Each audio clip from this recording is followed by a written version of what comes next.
Merci de votre fidélité au programme de Canal King Télévision. Votre opinion reçoit pour vous Seth Kikouni, homme d'affaires, mais aussi candidat président de la République lors des élections de 2018. Il est avec nous comme acteur politique. Nous parlerons justement du statut des anciens chefs d'État en République démocratique du Congo, mais aussi un mot sur l'actualité. Monsieur Kikouni, bonjour. Bonjour, monsieur Jacques. J'ai rappelé à nos téléspectateurs que vous fûtes candidat président de la République en 2018, mais ça n'a pas été. Alors, quelles leçons tirer justement de votre échec en 2018?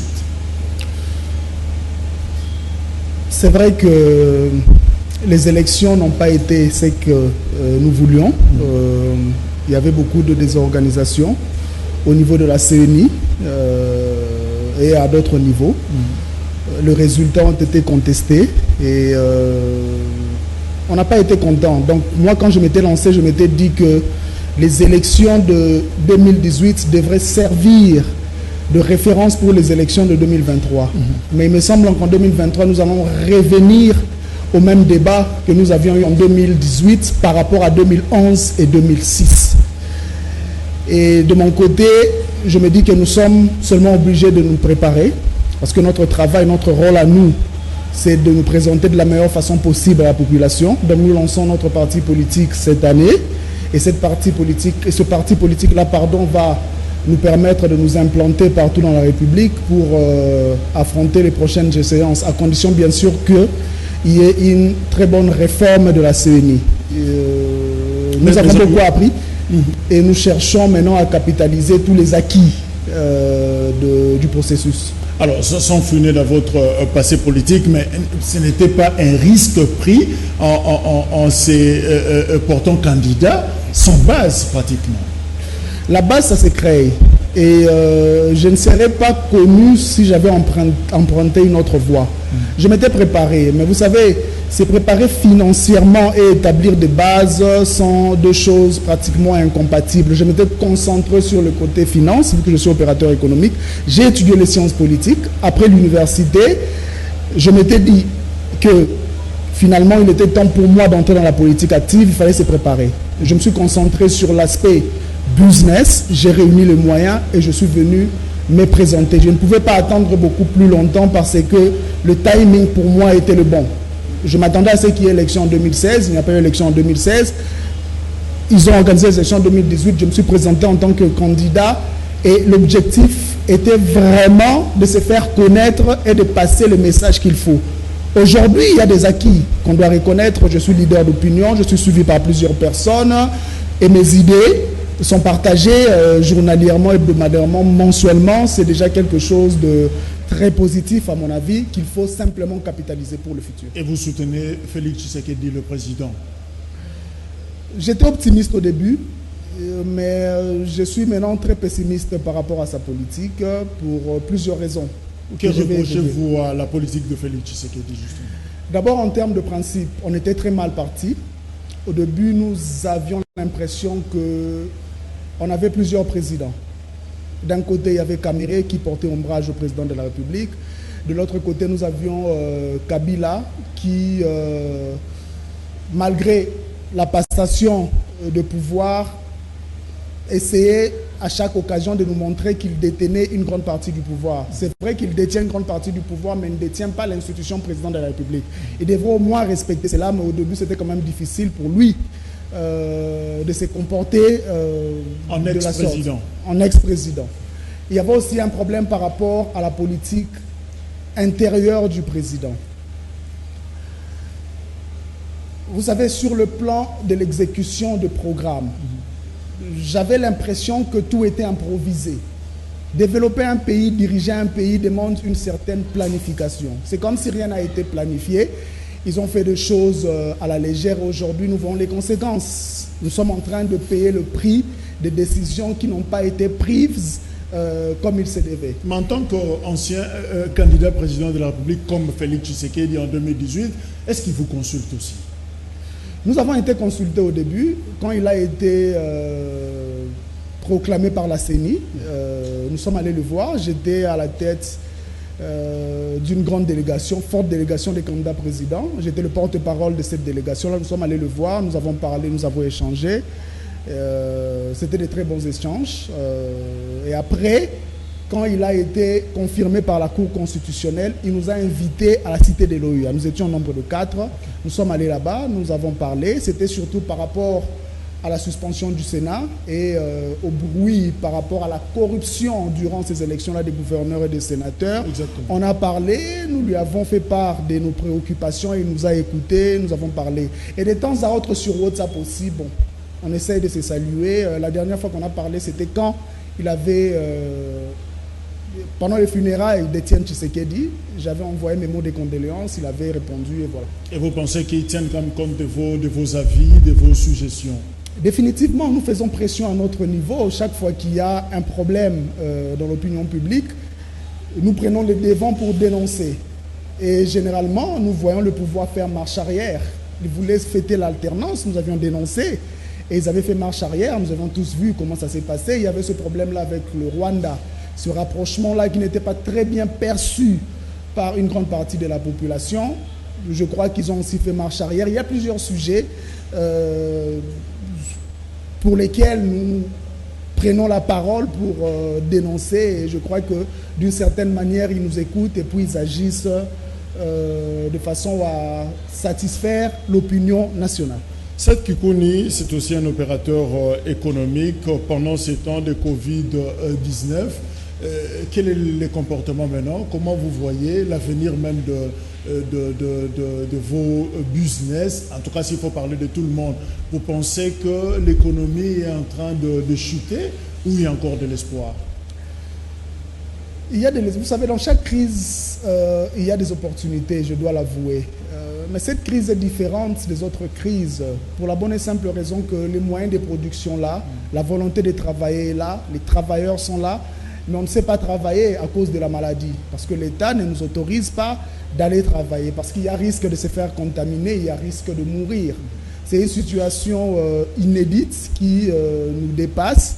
Et vous savez, nous évoluons dans une économie qui est très très fragile. La République démocratique du Congo est un environnement très hostile déjà au business. Et nous espérons, nous prions, nous croisons les doigts qu'il y ait plus de peur que de mal.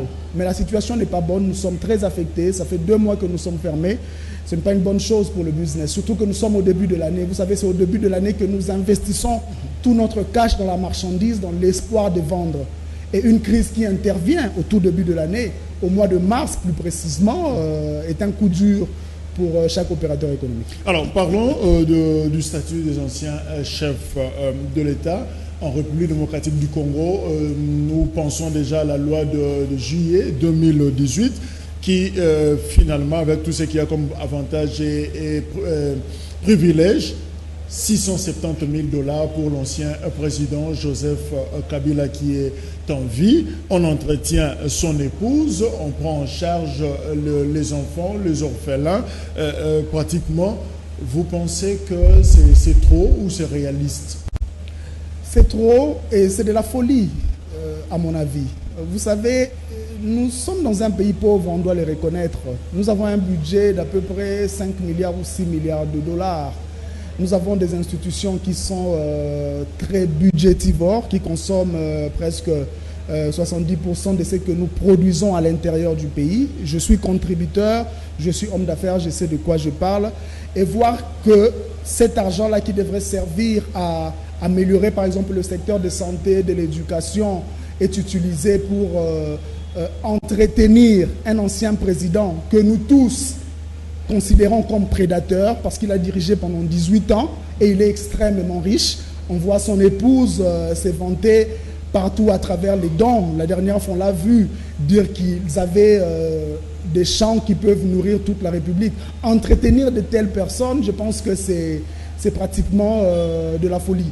J'essaie d'être équilibré dans mon analyse parce que d'un côté, je suis d'avis que l'anticabilisme doit cesser d'être cette idéologie-là par défaut de l'opposition politique. Ça doit cesser d'être le langage de contestation politique. Mais de l'autre côté, je pense que Kabila a mal géré ce pays.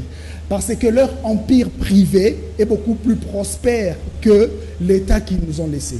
Si dans l'espace public, dans la gestion de la chose publique, il n'a pas pu trouver des collaborateurs, comment arrive-t-il à maintenir son empire? Ce sont des questions qu'on doit se poser. Cela veut dire qu'il a des gens. Ce n'est pas Kabila qui part gérer lui-même toutes ces entreprises. Mais les entreprises de l'État sont en faillite, mais les entreprises privées de Kabila prospèrent. Il y a un problème.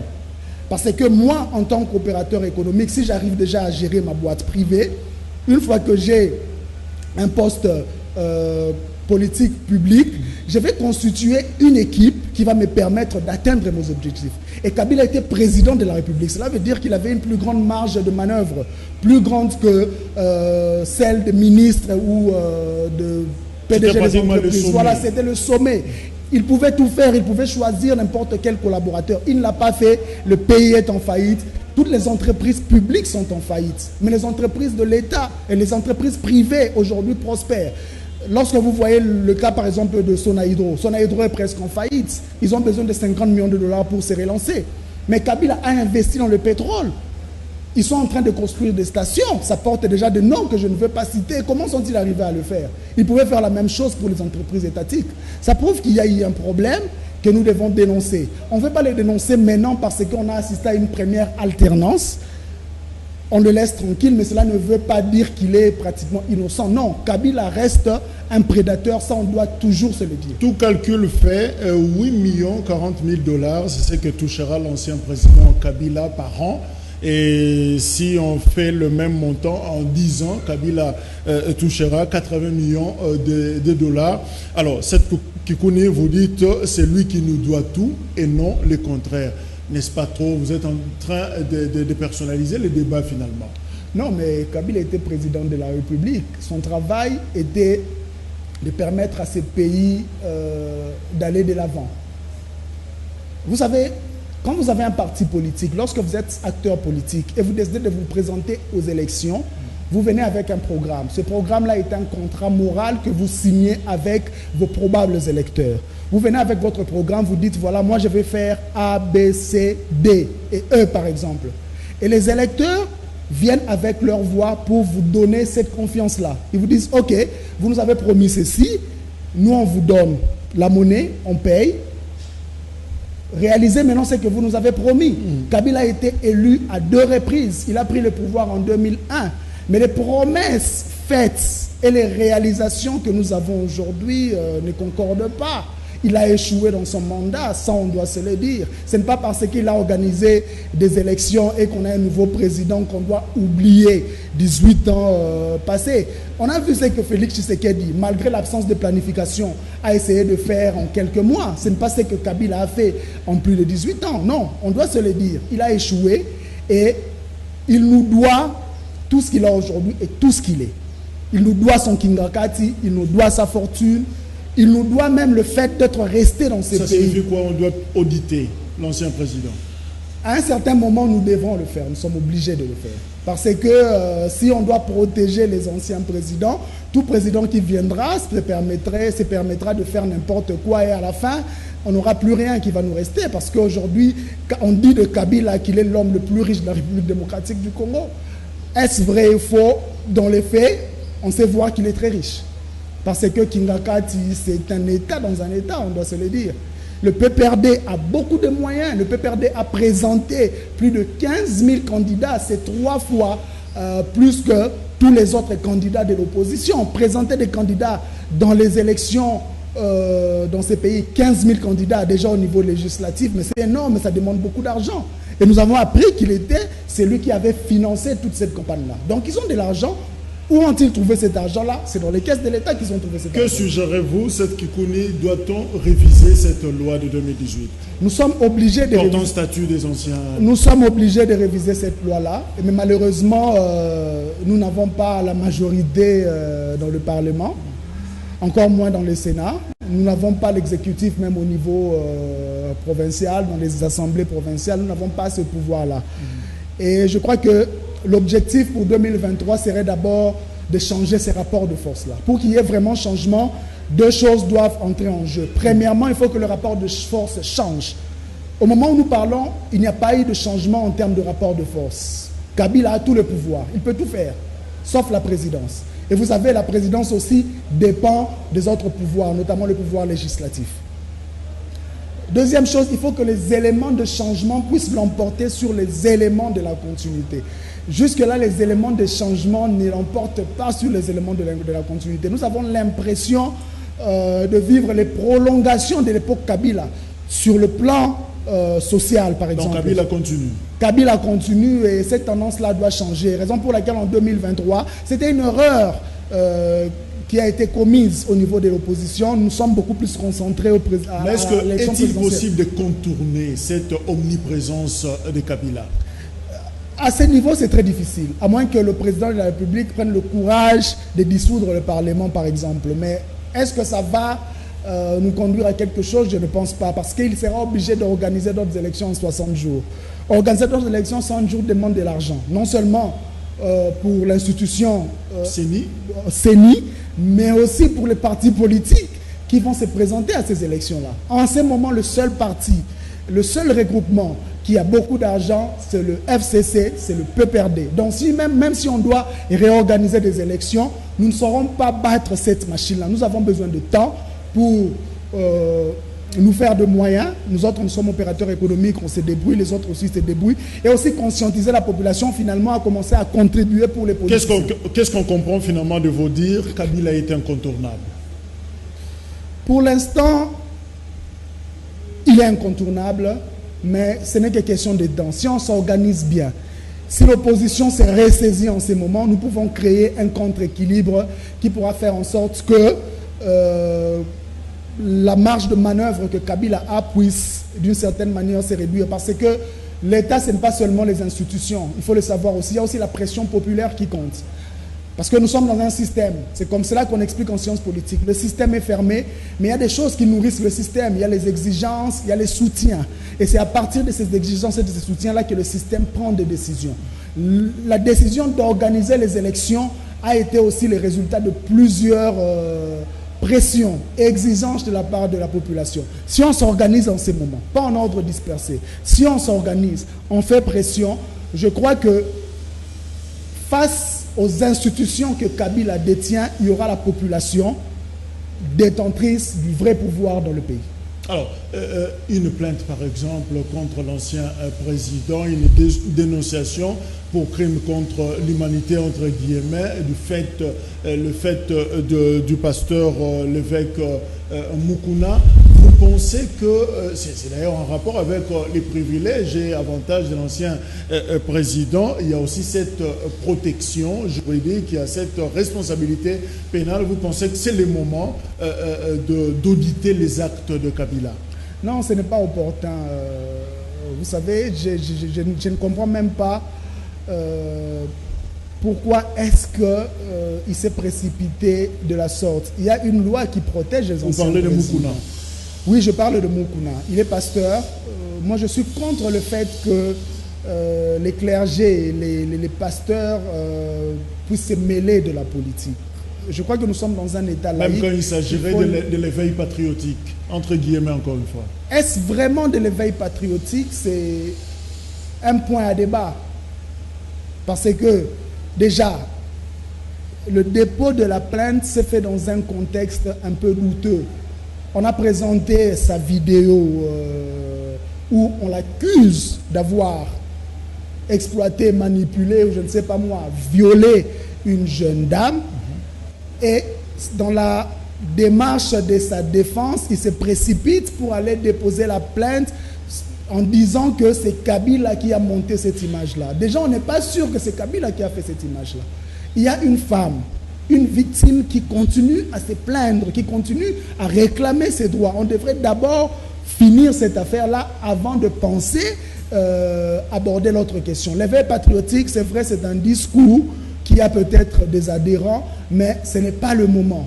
Nous avons besoin de mieux nous organiser pour attaquer, contre-attaquer ou encore reprendre le pouvoir que le FCC ou encore le camp Kabila détient. C'est quand le moment? Le moment viendra. Écoutez, il y a toujours un moment de déclic.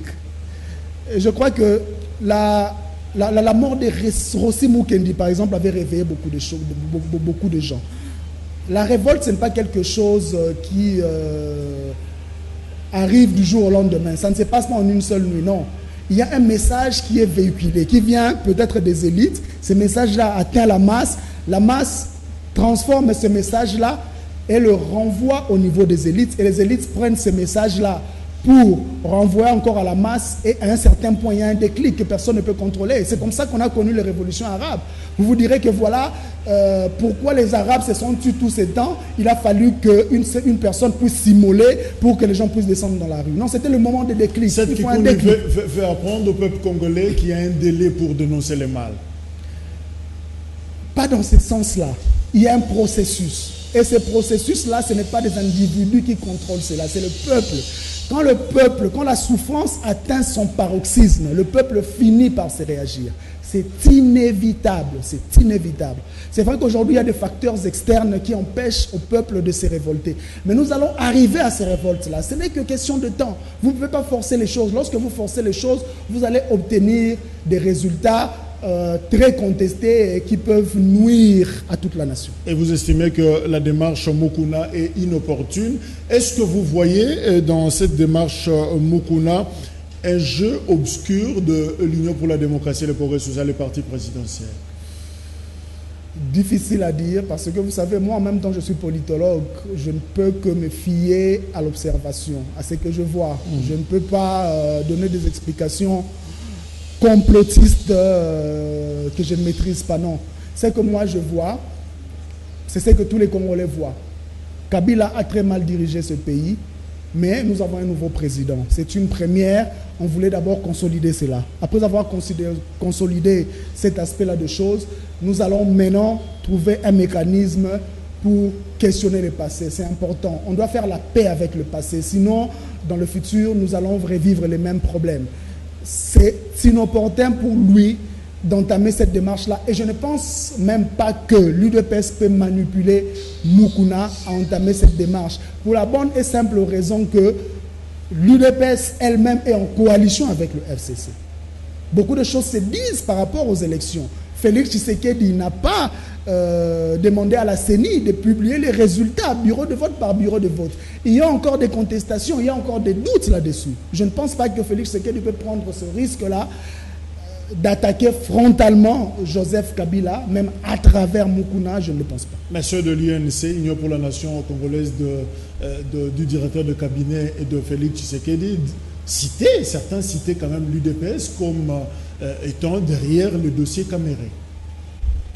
C'est aussi une spéculation à mon avis. Et je le dis pourquoi? Parce que il faut faire une analyse scientifique de la situation. Vous savez, tout ce que nous faisons aujourd'hui, nous serons en mesure de l'expliquer à nos petits-enfants sous forme de cours, sous forme de matière académique. C'est quoi l'explication causale de ce qui est en train de se passer? Nous avions eu un pouvoir qui nous avait promis des choses. Ils sont arrivés au pouvoir. Ils ont décidé d'abord d'improviser un programme de 100 jours qui n'était pas dans leur projet de société. J'avais parlé de 100 jours dans mon programme. Mais j'avais parlé de choses que le président pouvait faire. J'ai parlé de la vente de la RTNC, j'ai parlé de la proclamation du 2 août comme jour de la commémoration des victimes congolais. J'ai parlé de beaucoup de choses, mais je n'ai pas attaqué des choses que moi, consciemment, en tant qu'opérateur économique, en tant que gestionnaire d'entreprise, je ne pourrais pas réaliser. Ils ont improvisé. Quand ils ont improvisé, dans leur façon de faire, ils ont ralenti la marche de toute l'économie nationale. Écoutez, ce programme de 100 jours a bouleversé beaucoup de choses. Je suis opérateur économique. En 2019, le chiffre d'affaires que nous avons réalisé ne ressemble pas au chiffre d'affaires que nous avions dans les années précédentes. Pour la bonne et simple raison que la circulation des biens et des marchandises et des personnes ici à Kinshasa a été ralentie à cause de travaux de saut de mouton, par exemple. Les travailleurs n'étaient plus performants parce que la plupart viennent de Tchangou. Ils étaient obligés de faire plus de 20 km pour trouver le taxi. Quand ils arrivaient au travail, ils étaient très fatigués. Ce sont des problèmes. C'est la population qui a réclamé une victime. On voulait voir quelqu'un à la barre pour répondre de ces actions-là. Et cette personne-là, la justice a pensé que cette personne-là s'est camérée en tenant compte de preuves qu'ils ont entre les mains. Ce n'est pas un acharnement? Je ne peux pas parler d'acharnement et je pense que la sortie même de l'UNC, quand le parquet avait envoyé l'invitation, n'était pas opportune. Je ne sais pas pourquoi ils ont fait cette déclaration-là, parce que tout le monde, chaque citoyen congolais peut être invité par le parquet. Il faut aller écouter pourquoi on vous invite. Mais lorsque votre président du parti est invité et que vous passez à la télé pour parler d'acharnement, vous attirez l'attention de l'opinion publique sur des choses qu'on n'était même pas censé savoir. Et puis un autre point important, l'explication intentionnelle. Vital Kamerhe s'est placé lui-même dans cette situation-là. Il ne faut pas oublier les choix faits par Vital Kamerhe. Vital Kamerhe est président d'un parti, un grand parti en République démocratique du Congo. Vital Kamerhe a 14 députés. Vital Kamerhe a plusieurs ministres dans le gouvernement. Pourquoi une personne comme Vital Kamerhe peut accepter d'être le directeur de cabinet du président de la République? C'est quand même un allié du président. Oui, c'est un allié, mais ce n'est pas un poste qui reflète son niveau. Moi, Seth Kikouni, retenez cette date. Président d'un parti avec 10 députés, je ne peux même pas être ministre. C'est inacceptable, non. Ça, c'est rabaissé. Il devait, je crois, se tenir à l'accord qu'ils avaient, donc convaincre le FCC de leur donner la primature, c'est le minimum qu'ils pouvaient obtenir. En dehors de la primature, il pouvait rester chef de son parti politique et diriger ses députés et puis ses ministres dans le gouvernement. Il a fait des choix, il s'est improvisé gestionnaire du projet de 100 jours et aujourd'hui il est en train de payer les frais de ses propres décisions. C'est là l'explication intentionnelle. Il a fait des choix et il doit répondre de ces choix-là. Donc Félix Tshisekedi n'a pas l'intention d'écarter un probable adversaire en 2023, non? Ce qui est sûr est qu'en politique, on le dit toujours, deux personnes de même force ne se battent pas. Ce sont des partenaires, ils ont coalisé avec le FCC ensemble, ils ont créé le cash ensemble, et je parie que Vital Kamerhe connaît les secrets de Félix Tshisekedi, Félix Tshisekedi connaît les secrets de Vital Kamerhe. Et deux personnes qui ont presque la même force de nuisance ne se battent jamais. Je ne vois pas Félix Tshisekedi aller sacrifier Vital Kamerhe parce que à la fin, si Vital Kamerhe aussi doit dénoncer certaines choses que nous ne maîtrisons pas, le pouvoir de Félix Tshisekedi va beaucoup se fragiliser au profit du FCC. Moi, je ne le pense pas et je veux croire à la justice, je veux croire au processus entamé par le pouvoir judiciaire. Voyons ce que ça va donner à la fin. Seth Kikouni, vous habitez la commune confinée de la Gombe et avec la riposte contre le coronavirus, on tend vers la barre de 1000 cas en République démocratique du Congo. Quel message vous adressez par rapport à la gestion de cette pandémie ici dans notre pays? Sincèrement, je pense qu'il s'agit désormais d'une riposte de prestige. Nous ne faisons pas bien les choses. Je ne comprends toujours pas pourquoi est-ce que la commune de Gombe est confinée. Le message qu'on nous avait donné au départ était le suivant. Gombe est l'épicentre de la maladie. Nous devons isoler Gombe pour protéger le reste de la population. Aujourd'hui, Gombe n'est plus l'épicentre de la maladie. Mais il suffit de sortir, moi j'habite à Gombe, vous allez voir qu'il y a une très forte mobilisation policière et du personnel médical pour protéger Gombe. Pourquoi continuons-nous à protéger Gombe pendant que la maladie est désormais ailleurs? Est-ce à dire que les habitants de Gombe sont beaucoup plus importants que le reste de la population? C'est la chose... C'est comme les centres d'affaires. Hein? Les centres d'affaires, oui, mais... Gombe est beaucoup plus contrôlable que les autres communes. Gombe est beaucoup plus contrôlable que Tchangou. Même si vous demandez aux entreprises d'ouvrir aujourd'hui, les gens qui viendront à Gombe pourront toujours être soumis à des contrôles beaucoup plus stricts que lorsqu'il s'agit de Tchangou, par exemple. Il n'y a pas une forte présence policière à Tchangou. Il n'y a pas une forte présence policière en Ngaliema. La population est abandonnée à son propre sort. Et puis, ce qui me choque dans tout ça, et que ces derniers temps, nous assistons à des mobilisations de part et d'autre causées par ces mêmes dirigeants-là qui sont censés être les messagers de la lutte contre la pandémie. On voit le gouverneur faire des déplacements et mobiliser des gens qui ne sont pas protégés. On voit le général Krasongo aller arrêter Monansemi et causer Un attroupement. Un attroupement qui expose beaucoup de gens, c'est tout ce qu'ils font. Mais non, ils ne protègent pas le reste de la ville.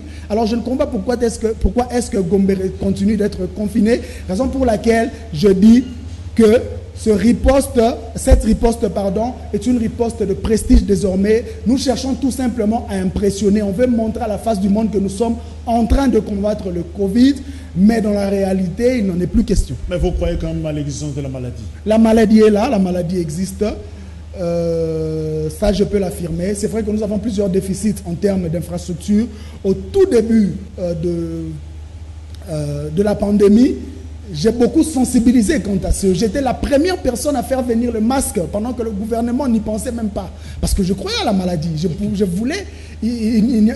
Les gens voient l'aspect pécuniaire, l'aspect argent derrière ça. Ce n'était pas ça le but. Le but était vraiment de protéger la population. J'avais fait venir des masques qu'on a vendus, qu'on a distribués. On a fait des dons dans des communes, dans des hôpitaux. Nous continuons à le faire. La maladie est là.